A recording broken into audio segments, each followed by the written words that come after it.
சண்முகவேல் அவரு கொடுப்பாரு. குப்பசாமி அவர்.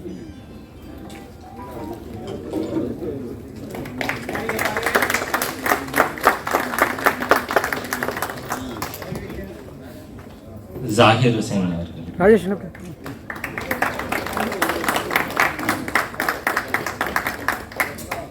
வெற்றிவேல்.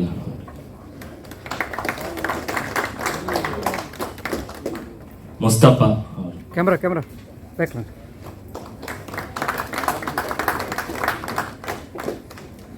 தில்லீப் பாபு அவர்களுக்கு.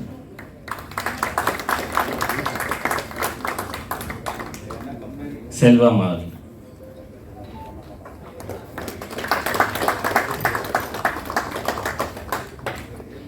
பாலாஜி அவர்கள். கேமரா கொஞ்சம் பேக்ல இருக்கு.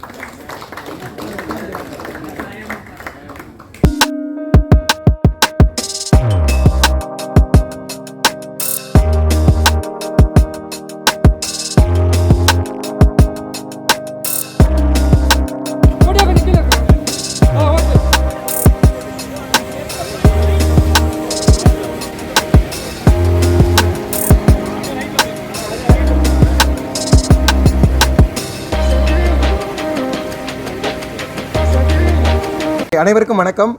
நம்ம யாத்ரி அப்படிங்கிறது வந்து ஒரு கேப் அண்ட் ஆட்டோ புக்கிங் பண்ணுற ஆப்பு.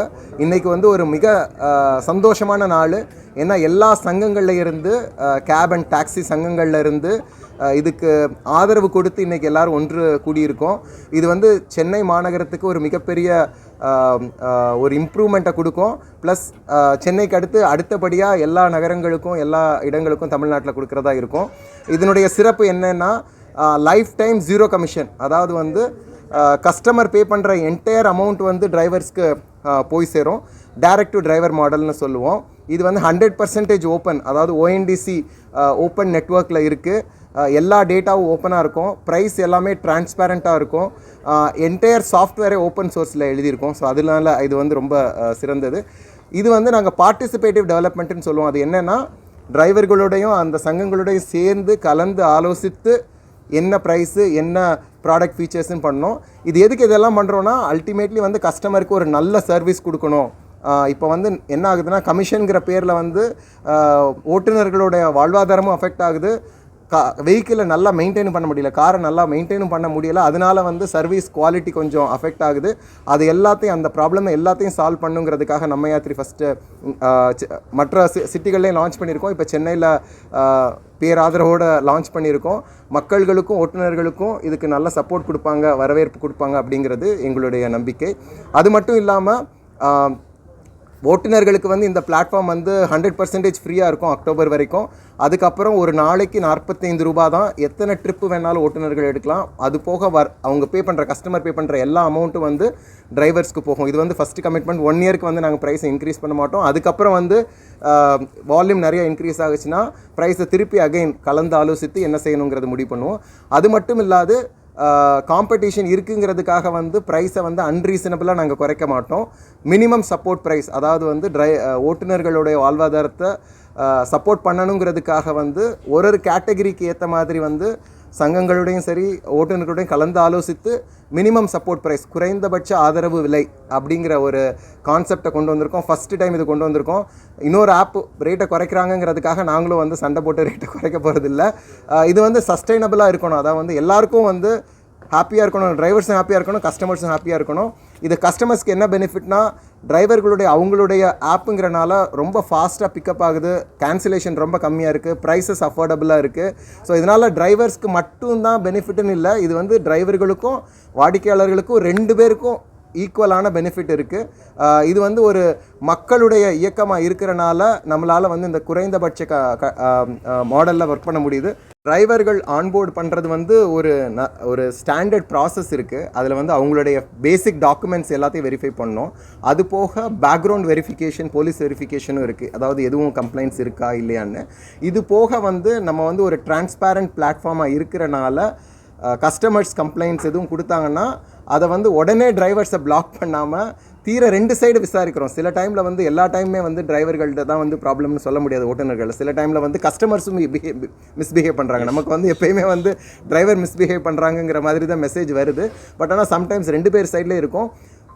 எங்களை கேட்டிங்கன்னா 99.5% ஆஃப் டிரைவர்ஸ் எல்லோரும் வந்து நல்ல சேவை கொடுக்கணும், ஏர்னிங் பண்ணணும் அவங்களுக்கு இருக்குது கண்டிப்பாக. ஏன்னா அவங்களும் நம்மள மாதிரி தான் வச்சுக்கோங்க.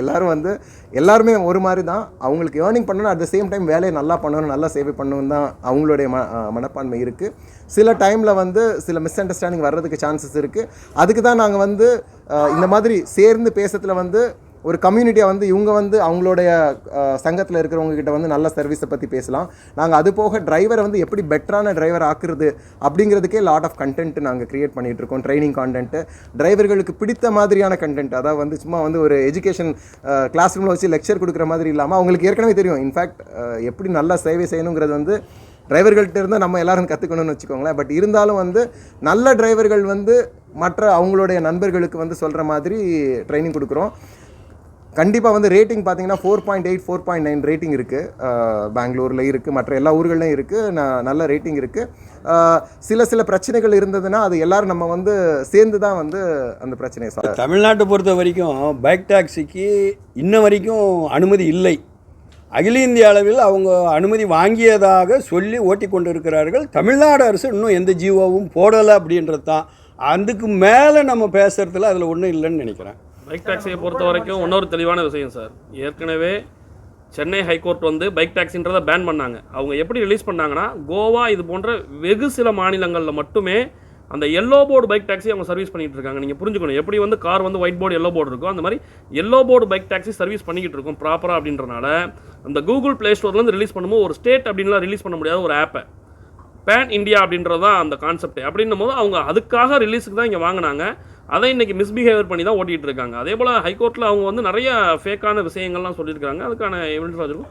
தமிழ்நாடை பொறுத்த வரைக்கும் போக்குவரத்து துறை அமைச்சர் அவர்கள் கூட இறுதியாக கோயம்புத்தூரில் பேட்டி கொடுக்கும்போது பைக் டாக்ஸிகள் என்பது அனுமதிக்கப்படவில்லை தமிழகத்தில் தெளிவாக சொல்லியிருக்காங்க. நன்றி. ஓலா ஊபர் போன்ற கார்பரேட் கம்பெனி ஒரு முறையான ஒரு அமௌண்ட் வரதா ஓட்டுநர்கள் போய் சேர்க்கறது இல்லை. ஒரு ஃபீ கவர்ஸ் நான் ஃபீ கவர்ஸ்னு போடுறாங்க. இதற்காக தான் இவங்க கூட ஒரு ஒப்பந்தம், நிலையான ஒரு கட்டணம் வேணும்.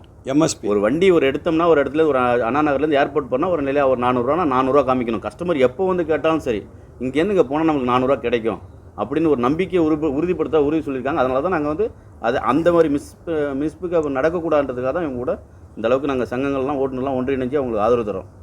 முத்தரப்பு கமிட்டின்ற முறையில் இப்போ நம்ம யாத்திரை சொல்லியிருக்கு. அந்த முத்தரப்பு கமிட்டியை இவர்கள் கண்டிப்பாக செய்வார்கள் அப்படின்ற முறையில் அந்த ஒத்துழைப்பு என்பது மிகப்பெரிய அளவில் இருக்கும். அதற்கு அவங்களும் சொல்லியிருக்கிறாங்க. தொழிற்சங்க ரீதியாகவும் நாங்களும் ஒத்துக்கிட்டு இருக்கிறோம். அதே மாதிரி தொழிலாளர்களுக்கும் எல்லா வசதிகளையும் விரைவில் கிடைக்கும், மக்களுக்கும் இதில் பயன் இருக்குது அப்படின்ற ஒரு நல்ல எண்ணத்தோடு தான். ஏன்னா டிஜிட்டல் பிளாட்ஃபார்மை வச்சு இன்றைக்கி நிறைய பேர் என்னென்னமோ பண்ணின்னு இருக்கிறாங்க. அந்த மாதிரி இல்லாமல் சம்பந்தப்பட்டவர்களை நேரடியாக அழைத்து எல்லா விவரங்களையும் சொல்லியிருக்கிறார்கள். அந்த விதத்தில் இவர்களும் இந்த சேவையும் தொழிலாளர்களும் நன்கு வருவார்கள் என்ற நம்பிக்கையோடு தான் இந்த நிகழ்ச்சிக்கு நாங்கள் தொடங்கி இருக்கிறோம்.